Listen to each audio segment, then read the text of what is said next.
There were 3 photographers, 2 videographers, a drone circling above the vineyard, nearly 200 guests dressed in black tie. And somehow, the only person my daughter thought didn't belong in the picture was me. The photographer adjusted his camera. "Okay, everyone, parents beside the bride." I took one step forward. Before I reached my place, my daughter raised her hand. "Stop." The entire wedding party froze. She didn't look embarrassed. She looked irritated, like I'd interrupted something important. "Dad, not this one." I smiled politely. "What do you mean?" She sighed dramatically. "The photographer's been fixing the composition for 10 minutes. You're throwing it off." A few guests exchanged uncomfortable glances. I chuckled, assuming she was joking. "All right, where do you want me?" She pointed toward the cocktail area, "Just anywhere that's not in the photos." The laughter I expected never came, because nobody else thought it was a joke either. I looked at my future son-in-law.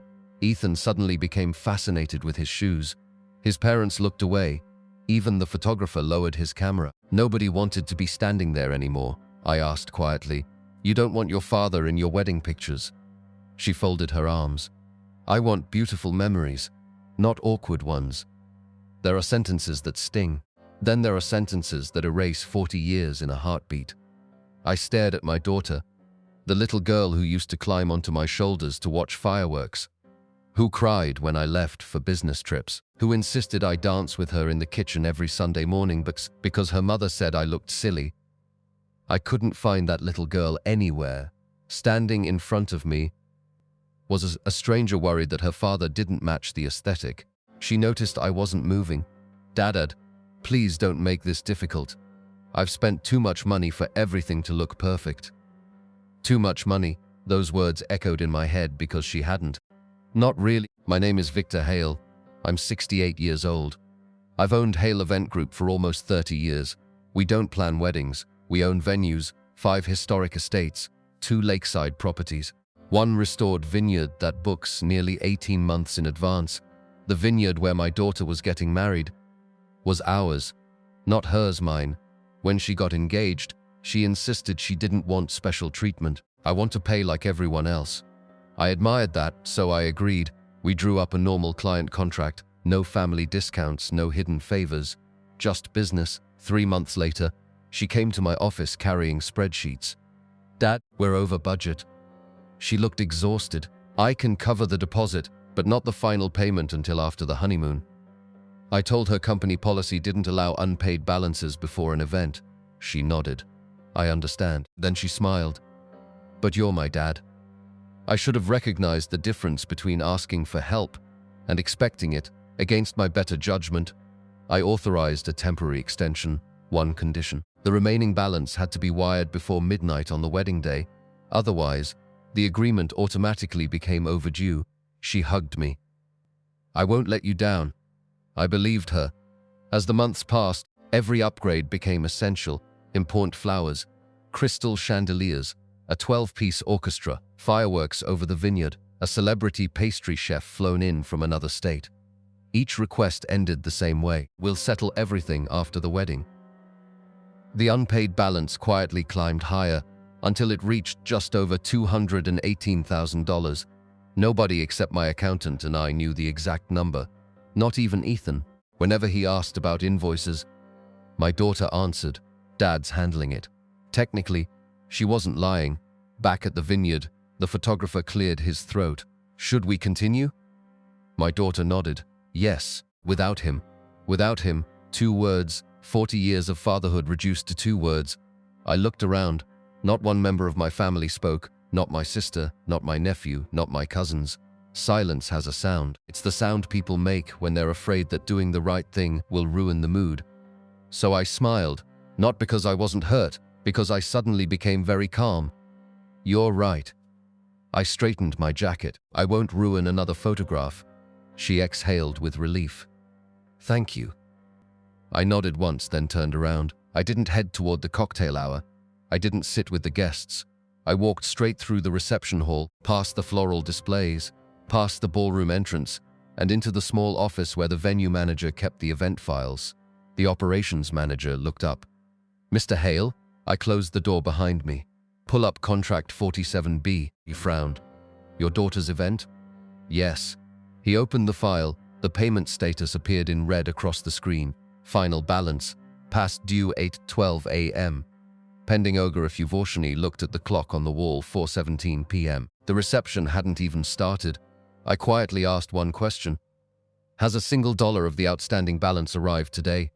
The manager checked the banking portal, then slowly looked back at me. No, sir. I took a deep breath and gave the only instruction I'd ever hoped I would never have to give. From this moment forward, treat this wedding exactly like every other unpaid event. The manager stared at me. You mean? I nodded. No exceptions. At that exact moment, outside the office window, the first guests began walking toward the reception ballroom. None of them had any idea that the man they had just watched being removed from the wedding photos was also the only person standing between the celebration and a contract that had just run out of favors. The ballroom doors opened at exactly 5 o'clock. Guests applauded as servers carried in champagne. The orchestra began playing. Crystal chandeliers reflected across polished marble floors. From the outside, it looked like the perfect wedding reception. Inside the venue office, it looked very different. The operations manager cleared his throat. Mr. Hale, I've worked for you 21 years. I've never seen you do this. I didn't answer immediately. Instead, I watched the security monitors. 8 different camera angles showed smiling guests, my daughter laughing, the bridal party taking selfies. Nobody had noticed I was gone. That hurt more than being excluded from the photographs. It meant my absence hadn't created a single question. I finally spoke. How many vendors are still waiting? The manager opened the event dashboard. Catering, lighting, fireworks, the orchestra's final installment, the floral company, and the pastry chef. They're all scheduled for payment tonight, after your office releases the final authorization. I nodded. Has that authorization been released? No, sir. Good. He looked uncomfortable. They'll start calling. I know. My phone buzzed. It wasn't my daughter. It wasn't family. It was Ethan. I answered. Hello. His voice sounded cheerful. Victor, have you seen Amelia? I've been looking everywhere. No, I haven't. Oh, she said she upset you during photos. I'm sure she didn't mean anything by it. I looked through the office window. My daughter was laughing with bridesmaids. She certainly didn't look worried, I answered calmly. Is everything else going smoothly? So far. Perfect. He laughed. Then we'll finally relax. I wished him a wonderful evening, then ended the call. Poor Ethan. He honestly believed the wedding bills had already been paid. 6 minutes later, the catering director walked into the office. Mr. Hale, I just received an automated payment warning. He held up his tablet. The screen flashed yellow. Final payment pending. I assumed it was a system error. It isn't. He looked confused. This reception serves 206 guests. Should we continue? I answered without hesitation. You signed a contract. He nodded. So did the client. His shoulders slowly dropped. He understood. I'll wait. Outside, champagne glasses clinked. Inside, my accountant entered carrying a folder. I thought you'd want to see this. He placed it on the desk. Inside were every unpaid invoice connected to the wedding. Each page carried my handwritten approval, except the final one, the balance due $218,460. I stared at the number. It wasn't about the money anymore. If it had been, I'd have forgiven the debt weeks ago. This was about something else. Respect, the easiest thing in the world to give, the hardest thing to buy back. 20 minutes later, the master of ceremonies approached the microphone. Ladies and gentlemen, dinner service will begin shortly. The guests applauded. Kitchen staff reached for serving carts. Then, every server's earpiece buzzed at once. The catering director quietly held up one finger. Wait. The ballroom fell into awkward silence. Guests looked around. Someone laughed nervously. The bride frowned. The groom checked his watch. Nothing happened. My phone rang again, this time. Amelia, I answered. Dad, where are you? Working, she sighed dramatically. The coordinator says catering hasn't started. I know. Can you fix it? I already did. What does that mean? It means your account is overdue. Silence, then she laughed. Seriously, I'm standing in front of 200 people. This isn't funny. I'm not joking. Her voice dropped. Dad, push the payment through. The wire will come Monday. Our agreement wasn't Monday. It was today. You promised. No, I asked. You promised. I slowly corrected her. There's a difference. Her breathing became heavier. You would embarrass me over paperwork? I closed my eyes. No, you embarrassed yourself. When you told your father he didn't belong in his own daughter's wedding photographs. She didn't apologize, not once. Instead, she became angry. So this is revenge? No, this is business. You own the venue. Correct. And you're my father. I was. Silence, leaped silence, then she whispered, I can't believe you'd do this to me. I looked through the office window again. I can't believe you already did it to me. I ended the call. Less than 3 minutes later, the ballroom doors burst open. Amelia stormed into the hallway, still wearing her wedding gown. Her veil dragged across the marble floor. Several guests followed, including Ethan. He looked completely confused. Victor, what's going on? Before I could answer, my daughter pointed directly at me. He's holding my wedding hostage. The hallway went silent. Every employee stopped moving. Every guest turned toward us. I looked at Ethan. You didn't know? He frowned. Know what? I handed him the unpaid invoice. He read the first page, then the second. His face slowly changed. He turned toward Amelia. You told me your father gave us the venue. She didn't answer. You told me everything was paid. Still nothing. You told me there wasn't any debt. Her silence was louder than any confession. For the first time all day, the groom wasn't looking at me. He was looking at his bride, like he had just met a completely different woman, and what he said next changed the wedding forever. Ethan didn't raise his voice. That was what frightened everyone. He simply folded the invoice, placed it back on the desk, and looked at Amelia. How much? She swallowed. It's temporary. How much? She stared at the floor. Finally, she whispered, 218,000. The hallway went completely silent. One of the bridesmaids actually gasped. Ethan blinked. You hid a $200,000 debt from me? It wasn't a debt. It was an extension. Until after the honeymoon. He looked at me. Is that true? I nodded. I agreed to postpone the final payment, not cancel it. He closed his eyes for a long moment, then asked the question nobody else had thought to ask. Whose idea was that? Amelia didn't answer. She didn't have to. He already knew. The wedding planner hurried over. Everyone is waiting. Dinner has to start. Ethan turned to her. Give us 10 minutes. She looked relieved, then hurried back toward the ballroom. Amelia stepped closer to me. So that's it? You're destroying my wedding. I looked directly into her eyes. No, I honored our contract. You chose to ignore it. She laughed bitterly. You care more about paperwork than your own daughter. I shook my head. No, I care more about honesty. You spent a year asking me to trust you, and today you couldn't even stand beside me for one photograph. For the first time, she had no comeback. Then Ethan spoke again. I need your phone. Amelia frowned. What? Your phone? Why? Because I want to know how much else I don't know. She hugged the phone against her chest. No, that one word told him everything. He quietly held out his hand. Amelia, give me the phone.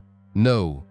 Guests standing nearby began pretending not to watch, but nobody left. Everyone understood this wasn't about money anymore. It was about truth. Finally, she unlocked her phone, handed it over. I've got nothing to hide. Those turned out to be the worst words she could have spoken. Ethan opened their banking app first. His expression didn't change. Then he opened their shared email. Still nothing. Then, almost by accident, he opened a folder labeled Dad. Inside were dozens of messages, not from me, about me, more Amelia had exchanged with her maid of honor. One read, Dad owns 5 venues. He's too soft to ever ask for the money. Another, once the wedding's over, he'll probably just forgive the balance. Then another, he's getting emotional lately. If he starts talking business, remind him it's my wedding. Ethan stopped scrolling, but there were more, much more. One final message sat near the top, sent the night before the wedding. Make sure Dad stays out of the family portraits. The pictures have to look elegant. The bridesmaid standing closest covered her mouth because she was the one who had received the message. Ethan slowly locked the phone, handed it back. then looked at Amelia with complete disappointment. "You planned this?" She shook her head desperately. "No, it wasn't like that. You told people to keep your father out of the pictures. It was just one photo." "No, it was every formal photograph." Silence. She knew he'd read everything. There was no explaining it away. He turned toward me. "Victor, I owe you an apology." I shook my head. "You don't owe me anything. I brought you into this family. I trusted her. You trusted the person you loved.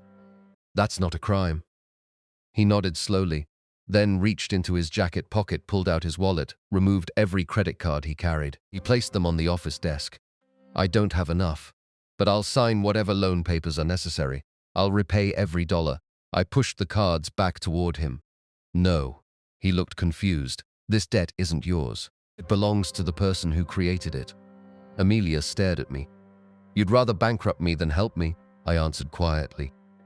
"I'd rather you experience consequences. They're not the same thing." The wedding planner rushed in again. "We can't delay any longer. The guests are asking questions." Ethan looked toward the ballroom, then back at Amelia. "You need to tell them." She stared at him. "What?" "The truth. I'm not doing that. Then I will." She grabbed his arm. "No." He gently removed her hand. "For the first time since I've known you, I'm choosing honesty over appearances." Without waiting for her answer, he walked through the ballroom doors. Nearly 200 guests looked toward the stage. The orchestra stopped playing. Every conversation faded. Ethan accepted the microphone from the master of ceremonies. He took one slow breath, then said words that nobody in that ballroom expected to hear. "Ladies and gentlemen, before dinner begins, there's something you deserve to know." The ballroom fell silent. Even the orchestra lowered their instruments. Nearly 200 guests looked toward Ethan. Some smiled politely. Others assumed he was about to thank everyone for coming. Instead, he unfolded a single sheet of paper, the unpaid invoice. "My wife and I owe someone in this room an apology." Amelia stood frozen at the ballroom entrance. Her bridesmaids looked at her, then at me. Nobody moved. Ethan continued. "Many of you believe this venue was a gift. It wasn't." He held up the invoice. "It was a contract. My father-in-law honored every promise he made. We did not." A murmur spread through the room. He didn't stop. "Some of you also witnessed something during the wedding photos." He looked directly at me. "My wife asked her own father to leave because she believed he would ruin the pictures." Several guests lowered their heads because they'd been standing there. They'd watched it happen. And none of them had spoken. I wasn't told that would happen. If I had known, I would have stood beside him. He placed the microphone back on the stand. "I'm not asking anyone to choose sides. I'm asking everyone here not to blame the wrong person." Then he walked off the stage. No dramatic music, no shouting, just truth. Sometimes, that's louder than anything else. The ballroom remained completely still. Finally, one elderly woman stood. She was Amelia's third-grade teacher. She slowly walked across the dance floor until she reached me. "I'm sorry." I frowned. "For what?" "I watched your daughter send you away. I should have said something." She gently squeezed my hand. "I failed you." One by one, others followed. An uncle, a cousin, 2 neighbors, the photographer, even the wedding planner. Not because they owed me money, because they owed me silence. The photographer looked embarrassed. "Mr. Hale," I deleted the family portraits. Everyone turned toward him. "What?" I couldn't bring myself to deliver wedding photographs that deliberately erased a father. He held up his camera. "I still have every raw image. If you're willing, I'd like to take one photograph." He looked toward Ethan, then toward me. "With the people who still want to stand beside you." I smiled. "I'd like that." Ethan walked over first. He stood beside me. Then my older sister, my nephew, 3 longtime employees from the vineyard, the wedding planner, even the florist.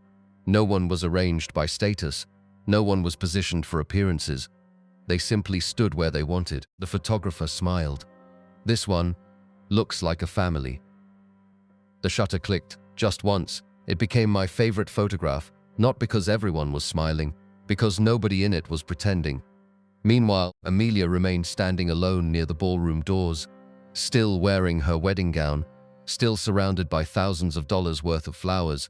Yet somehow, She had never looked more alone. She slowly walked toward me. For the first time all day, there were no cameras pointed at her, no guests listening, no audience, just a daughter and her father. She stopped a few feet away. She struggled to continue. I thought people admired perfect weddings. I answered softly. They admire honest people. A tear rolled down her cheek. I ruined everything. I nodded. You ruined today, not everything. She looked surprised. The rest depends on what you do tomorrow. Those were the last words we spoke that day. 3 weeks later, the remaining balance was paid. Not by me. Amelia sold the luxury honeymoon package she'd insisted on booking, cancelled the imported fireworks, returned unopened designer decorations, sold the second car she'd bought 6 months earlier. Ethan worked overtime. She took a second job. It took almost 18 months. But every dollar was repaid, without asking for another favor. Nearly 2 years passed before she knocked on my front door. Not carrying flowers, not carrying gifts, just an old wedding album. She placed it on my kitchen table. I never ordered the official photographs. I couldn't. She opened the album. Every page was blank, except the final page there. She had placed a single framed print, the photograph taken after the reception, the one with no pretending, the one where people stood beside me because they wanted to. She smiled through tears. I finally realized that was the only family picture worth keeping.